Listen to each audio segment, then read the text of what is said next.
Hi guys, it's Mary McIntyre here. This is like one of my favourite times of year when we all do the Claire's Crafty Corner Halloween Collab.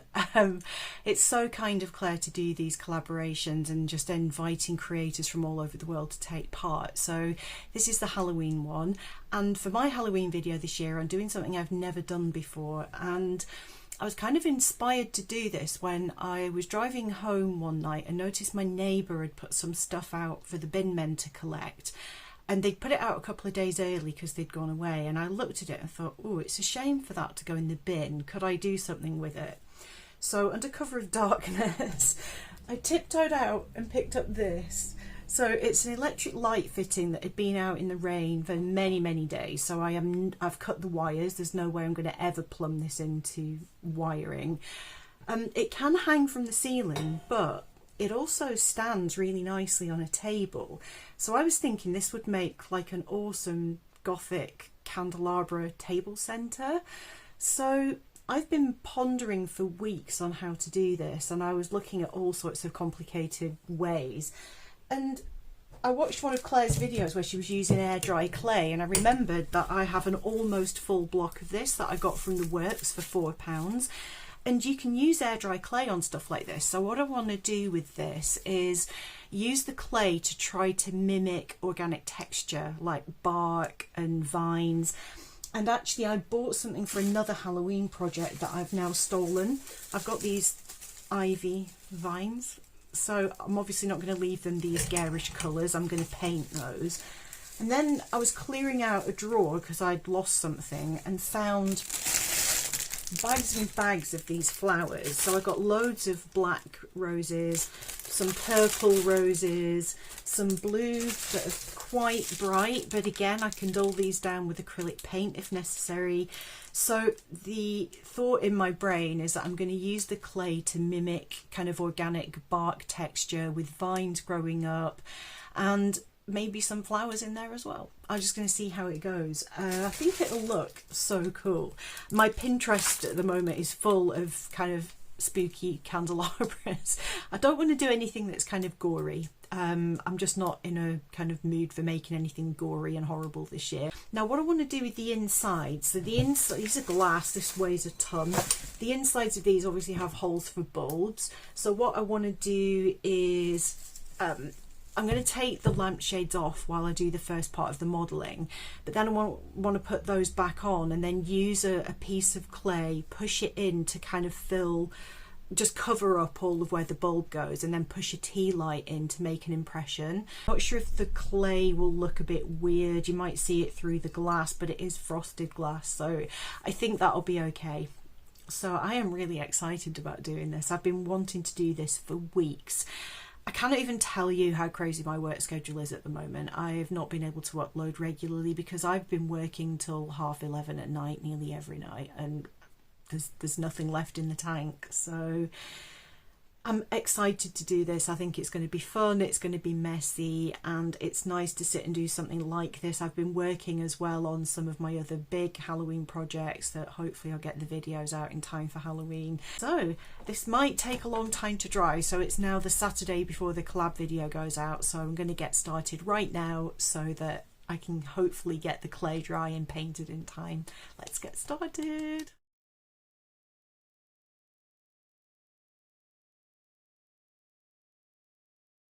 So the technique I use for this is basically knead the clay a little bit with my hands until it was soft, then just slap it on.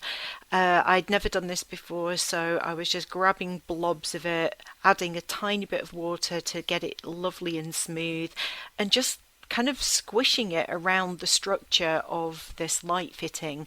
I was trying to build it up so that I could get rid of some of the symmetry. I wanted it to look more like tree branches.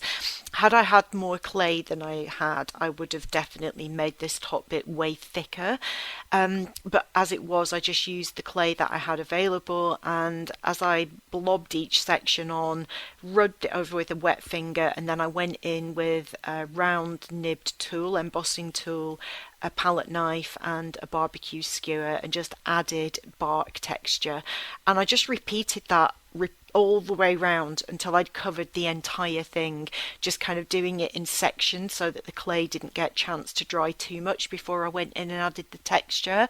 I did try using a bristly brush over it to add even more texture, but that wasn't working too well, so I just stuck with the barbecue skewers and the embossing tool, and they're trying to get channels of all different depths and trying to make it look like the branches were slightly twisted rather than very static, if that makes sense.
So I ran out of clay with just that bit left to do, which is so annoying, but I'm going to need more clay for the inside of these anyway, so I will pop out tomorrow and get more.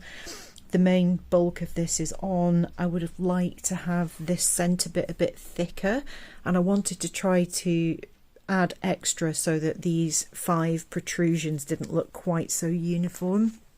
Yeah, I ran out of clay, so I can't do that, but I actually think it's looking pretty cool so far. It's going to take a while to dry, but yeah, I've enjoyed that. I've never done that before, so it was good fun. It kind of is looking like knotted wood, so hopefully it will when it's dry.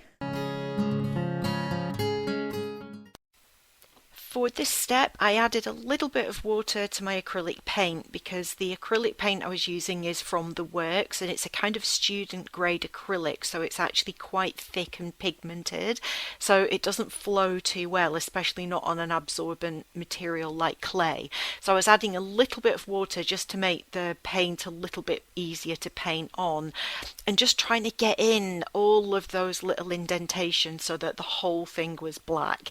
It was really difficult. It took several coats in the end, but yeah, I just kept going round and tilting the candelabra so that I could see into all the gaps, and just basically slapping the black paint until it was totally covered.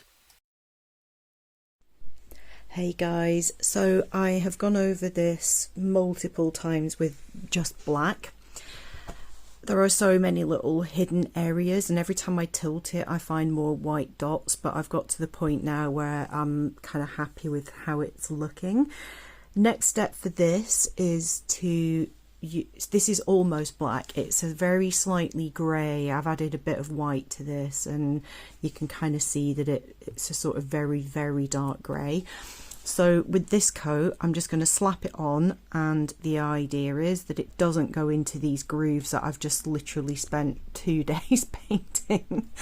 I was like, oh yeah, I'll quickly slap some acrylic paint on. Oh my god, getting it into all these ridges has been a nightmare, a literal nightmare. I've done like 4 coats of black. So if there are any dots left, they're staying. So I'm going to go over this roughly with this almost black, and the stuff that is in the deep crevices will be really dark. This layer will be slightly paler, and then the top layer I'm going to dry brush with a paler grey, but like a bare minimum. So painting all of this black, especially a matte black, is just basically killed all the texture that I spent ages putting in, but by doing these layers of dry brushing, getting increasingly pale each time, will bring all of that back. The other thing that I did off camera Oh my god, guys, don't do this. Just buy some black ivy, because this was a nightmare. But the original ivy was, hang on, let me just grab it, airish colour that you saw in the introduction, and that's definitely too pale. It'd look alright, but it's too pale for the vibe that I'm going for. So I decided to paint it, and I used quite watered down acrylic, and because these are kind of a type of fabric flower, a leaf I should say, I did the underneath first, and that soaked through and dulled it to a dark green, which I did like. I did prefer it when I painted the tops as well. Now there are loads of places where there is a bit of green showing, and I'm okay with that. The overall effect is dark. I also darkened the stems a little bit here and there because that very bright red was kind of annoying me. So these bits of green that are on here are fine. I'm completely okay with a bit of dark green showing through, and it's going to add dimension to the leaves, so I'm good with that. But I want to do the dry brushing on this before I glue the ivy stems on, because I think that'll be a nightmare. I had a go at painting one of the blue flowers as well. It's all right. I wasn't in love, and to be honest, having just painted all of that ivy, I was not loving the idea of painting loads of roses, given that I actually have black roses, so why not just use these? That's the sensible thing to do.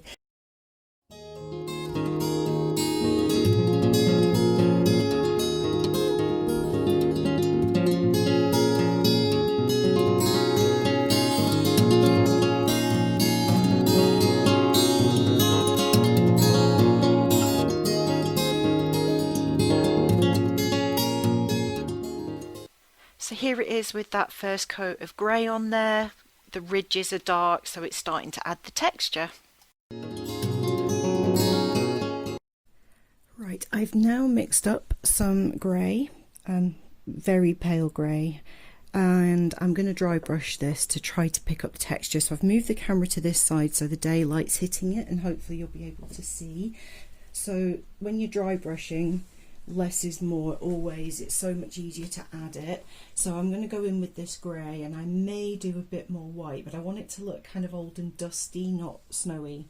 So I'm using a very bristly stiff brush, dipping it in, then tapping most of that paint off on my mat as well, and then just basically tickle this. It will just pick up all the high parts. So you can always go in with a brighter one afterwards, but we just want this to kind of, on the top areas where dust would hit, that's kind of the vibe I'm going for here. I'm going to do it to the ivy as well, but not until the ivy is actually on, because I don't want to put dust on something that's going to hit on the underside. It just wouldn't quite work.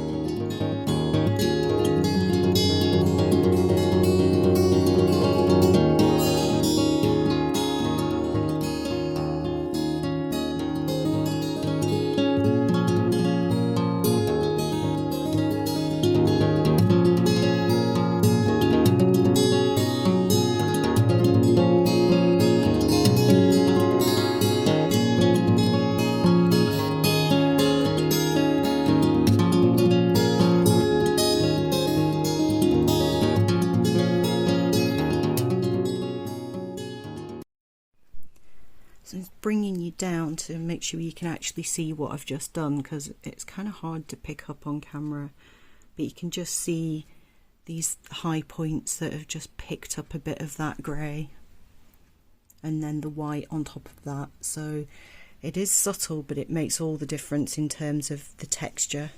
So yeah, happy with how that's looking.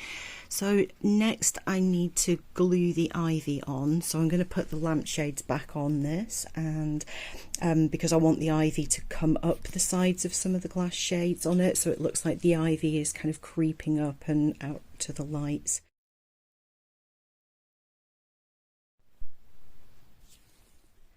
I've got my first piece of ivy here, and I'm holding it down with pegs while the glue gun heats up. So I decided to do these one at a time, because I think once they're all crisscrossed and kind of in a bit of a mess, I'm going to struggle.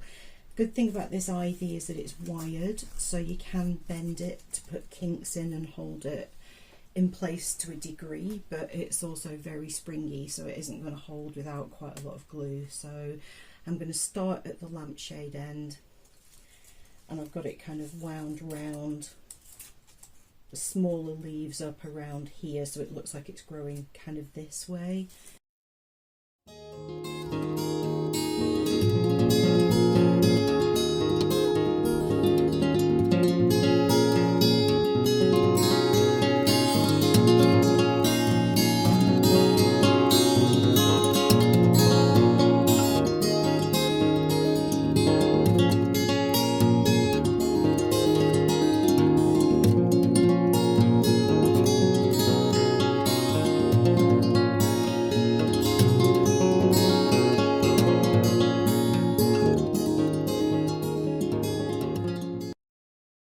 So gluing on some roses.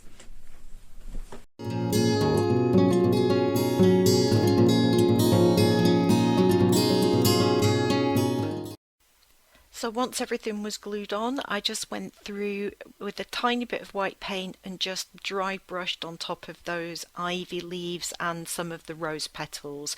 Also, any bits of bark that were showing through kind of on the higher points of this, I was just adding a tiny bit more dry brushing. Again, just to add more layers of texture and have that top sort of regions looking dustier than the ones underneath.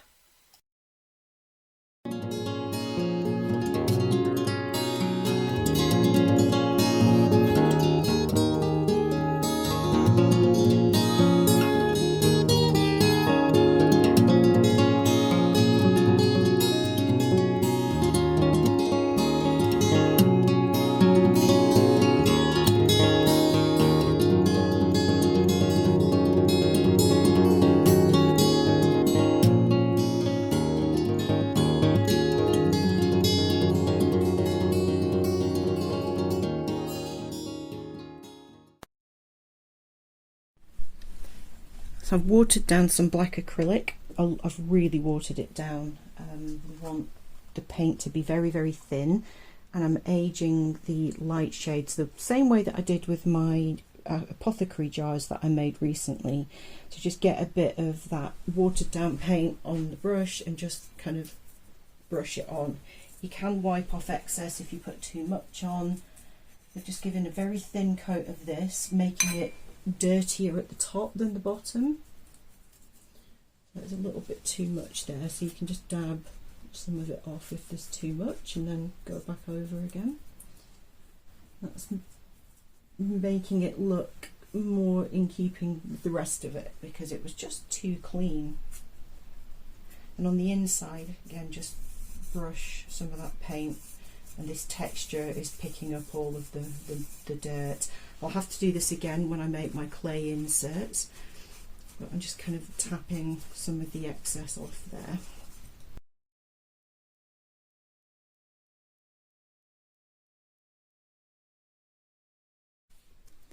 So I've got my clay.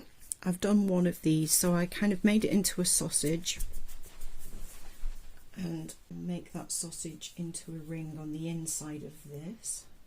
Probably need more than this. So push that around and join it, and then get my tea light, push that in and wiggle it so that I've got the diameter, and then with a bit of water on my finger I was just going in and smoothing that out a little bit so it's a bit less ratty looking.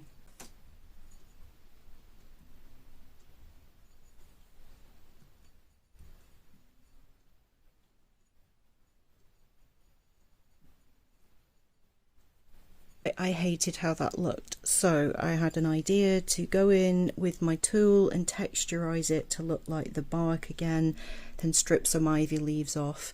So obviously this all needs to dry, then I'm going to have to paint all the leaves black, all the stems black. I'm not going to need to go to town on the paint job on the kind of wood part. I'll be happy if that's just black with one coat of kind of dusty stuff on. But yeah, I think that looks way better than just a blob of clay. So A couple more days for this to dry, one last quick coat of paint, then it's all done. I'm loving how it's looking. Some of these stems are a little bit bright as well, so I will go over with the black paint just to tone that down a little bit.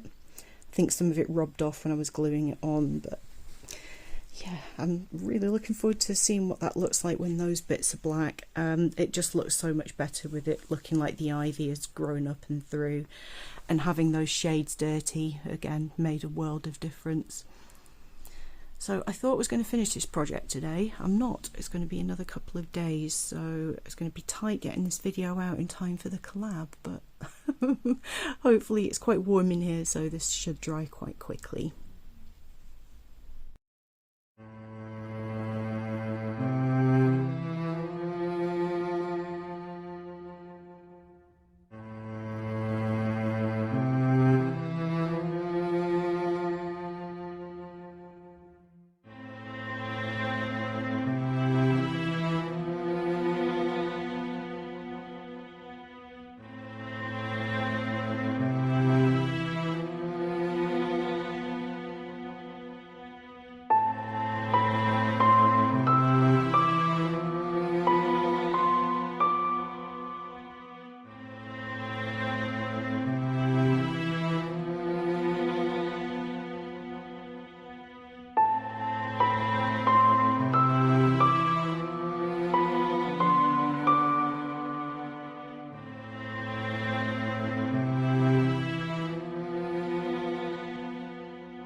I love this so much. I could not be happier with how this turned out. Honestly, as I was making it, I was worried I wasn't going to pull off the whole aesthetic that I was going for, but this just looks like it could be in some kind of haunted woodland. It's just beautiful.